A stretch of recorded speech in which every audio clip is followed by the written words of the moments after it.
శ్రీమాత్రే నమ. జయ గురు దత్తాత్రేయ నమ. ఈ వీడియోలో మనం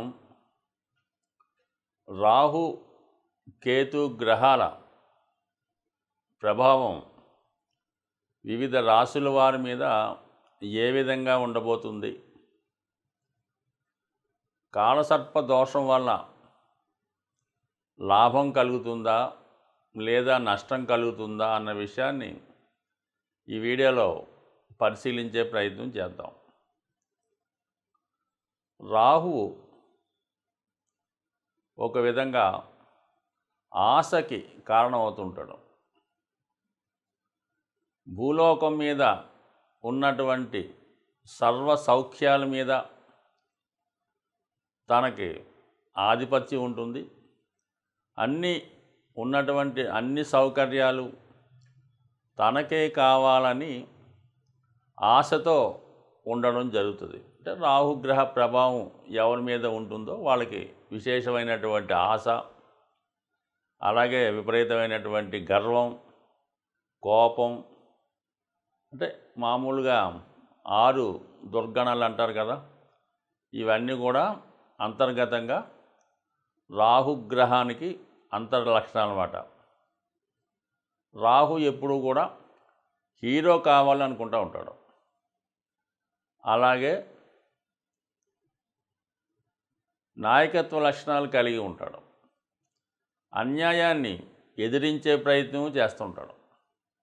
సో ఏది చేసినా కూడా ఇంటర్నల్గా తనకి స్వార్థం ఉంటుంది.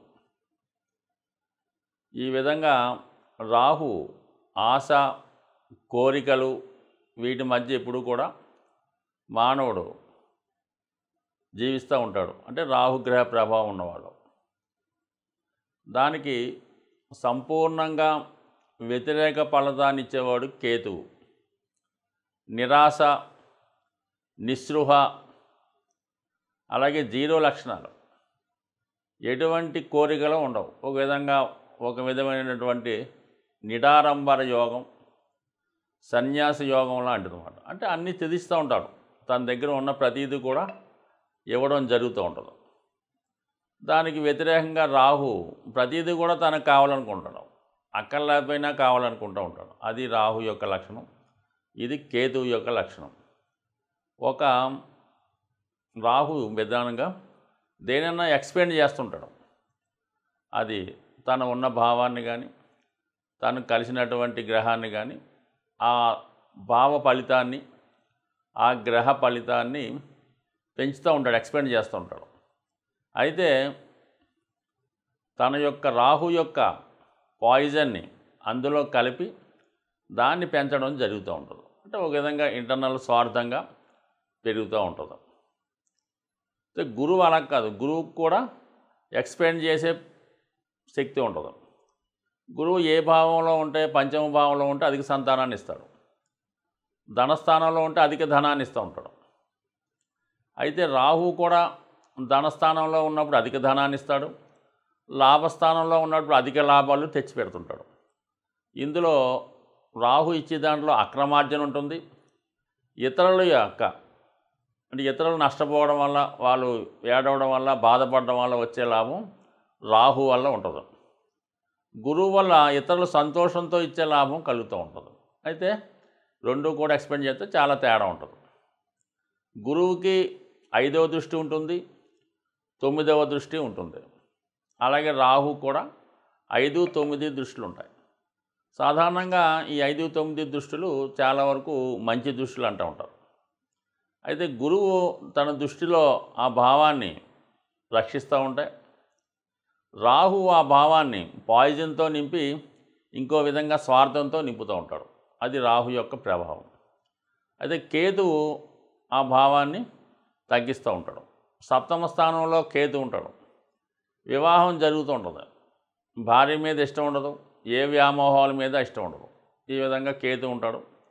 రాహు ఆపోజిట్గా వాళ్ళ ప్రభావాన్ని చూపడం జరుగుతూ ఉంటుంది. సో మరి ప్రస్తుతం ఈ రాహు కేతువుల సంచారం, రాహు మీనరాశిలో ఉంటూ గురువు యొక్క రాశిలో ఉండడం వల్ల, అలాగే ఎటువంటి గ్రహాలతో కూడా కలయిక లేదు రాహుకి.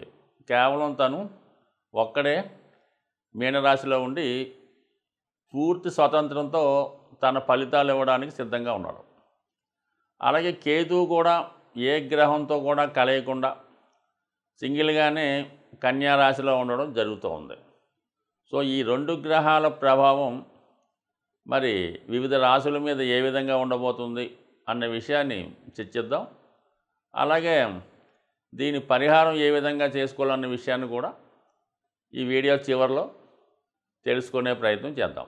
కన్యా రాశి వారికి ప్రస్తుతం సప్తమలో రాహుగ్రహ సంచారం, రాశి అందు కేతుగ్రహ సంచారం.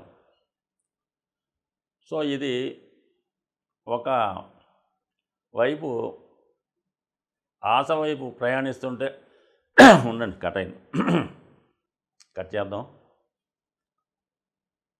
కన్యా రాశి వారికి రాశి యందు కేతువు, సప్తమందు రాహు సంచారంతో ఒక గందరగోళ స్థితి ఏర్పడినట్టు కనబడుతుంటుంది. ఒకవైపు ఆశ, మరోవైపు నిరాశ. ఒక భాగం ముందుకు తీసుకెళ్తూ ఉంటుంది, ఒక భాగం వెనక్కి లాగుతూ ఉంటుంది. ఈ విధంగా ఒక సందిగ్ధ పరిస్థితుల్లో రాహు కేతువులు ఉంటారు. అంటే మనకి కన్యా రాశి మీద వీళ్ళ ప్రభావం ఎక్కువగా ఉంటుంది. సప్తమంలో రాహుగ్రహ ప్రభావం వల్ల మీ యొక్క పార్ట్నర్సు లేదా మీ జీవిత భాగస్వామి మీ మీద ఆధిపత్యం వహించే ప్రయత్నం చేస్తూ ఉంటారు. ఏ విషయంలోనూ కూడా మీకు ఏమీ తెలియదని, వాళ్ళు మాత్రమే చాలా తెలివైన వాళ్ళమని మిమ్మల్ని తక్కువ అంచనా వేస్తూ ఉంటారు. కొన్ని నిర్ణయాలు మీకు తెలియకుండానే వాళ్ళు అమలు చేయడం జరుగుతూ ఉంటుంది. అలాగే ఎవరితో అన్నా కలిసి ఏదైనా వ్యవహారం చేస్తున్న వాళ్ళు, వ్యాపారం చేస్తున్న వాళ్ళు చాలా జాగ్రత్తగా మీరు ఉండవలసి ఉంటుంది. అంటే ఏదైనా కొంత మోసం జరిగే అవకాశం ఉంటుంది. ఈ సమయం ఎలా ఉంటుందంటే మిమ్మల్ని చాలా బాగా ఉపయోగించుకుంటూ ఉంటారు. ఏదైనా లాభం వచ్చిందనుకోండి, వాళ్ళు అనుభవిస్తూ ఉంటారు. ఏదైనా నష్టం వచ్చినప్పుడు మిమ్మల్ని భరించమంటూ ఉంటారు. దానికి కూడా మీరు అంగీకరిస్తూ ఉంటారు అన్నమాట. ఎందుకంటే కేతు రాశిలో ఉన్నప్పుడు పర్వాలేదు, పోనీలేదు, మనవాడే కదా అనుకుంటూ ఉంటారు. ఈ జాలి, దయ గుణమే చాలా వరకు మిమ్మల్ని ఇబ్బంది పెడుతూ ఉంటుంది. అలాగే ఒక మొగమాటం, మంచితనం కూడా మీ నష్టపోవడానికి కారణం అవుతూ ఉంటుంది.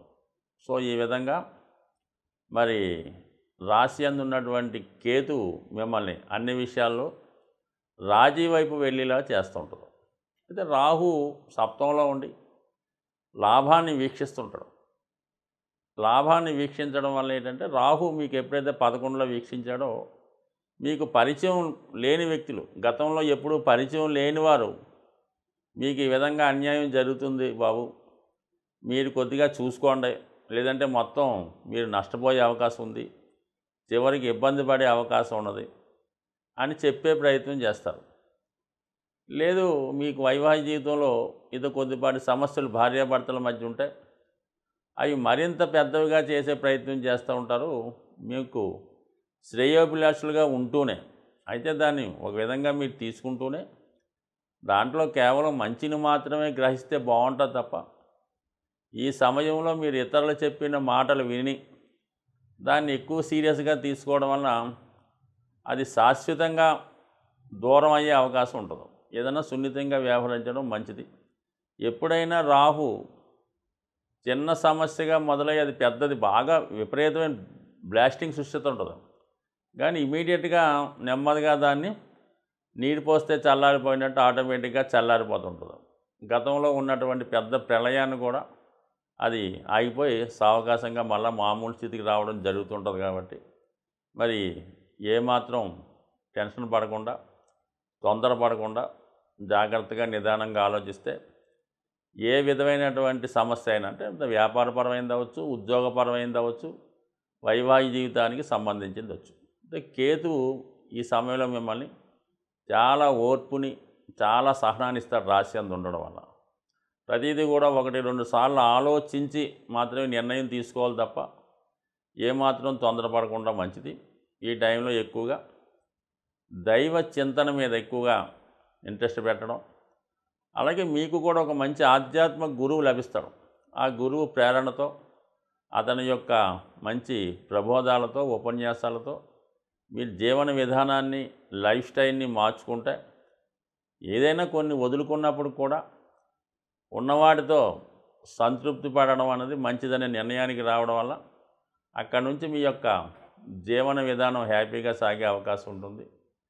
సో అలాగే ఈ సమయంలో మీరు ఎక్కువగా ఆధ్యాత్మిక రంగంలో ఉన్నటువంటి వ్యక్తుల్ని కలుసుకుంటారు, ఆధ్యాత్మిక కేంద్రాలని దర్శిస్తూ ఉంటారు, చాలా కొత్త విషయాలు తెలుసుకునే ప్రయత్నం చేస్తూ ఉంటారు. రాహు కేతు గ్రహాల ప్రభావానికి లోనప్పుడు ఎటువంటి పరిహారాలు తీసుకుంటే ఆ గ్రహాలు అనుకూలిస్తాయి అన్న విషయాన్ని మనం పరిశీలించే ప్రయత్నం చేద్దాం. అయితే రాహుగ్రహం ఒక విధంగా తాంత్రిక గ్రహం. అందువలన తాంత్రిక దేవతలైనటువంటి దశ మహావిద్యల్లో ఉన్నటువంటి అమ్మవారిని ఆరాధించడం వల్ల, వాటిని కొలచడం వల్ల, ఆ ఆలయాలు దర్శించడం వల్ల రాహు తొందరగా మనకి అనుకూలించే అవకాశం ఉంది. అయితే సాధారణ మానవుడికి ఆ దశ మహావిద్యల్లో ఉన్నటువంటి అమ్మవారిని పూజించడం కానీ, వాటిని ధ్యానించడం, లేదంటే వాటిని బాగా పూజ చేసుకోవడం, అలాంటి కార్యక్రమాలు చాలా వరకు చాలామందికి అందుబాటులో ఉండవు. అయితే ముఖ్యంగా ఈ దశ మహావిద్యల్లో ఉన్నటువంటి దేవతల్ని సరైనటువంటి గురువు లేకుండా ఆరాధించడం వల్ల ఇబ్బంది కలుగుతూ ఉంటుంది.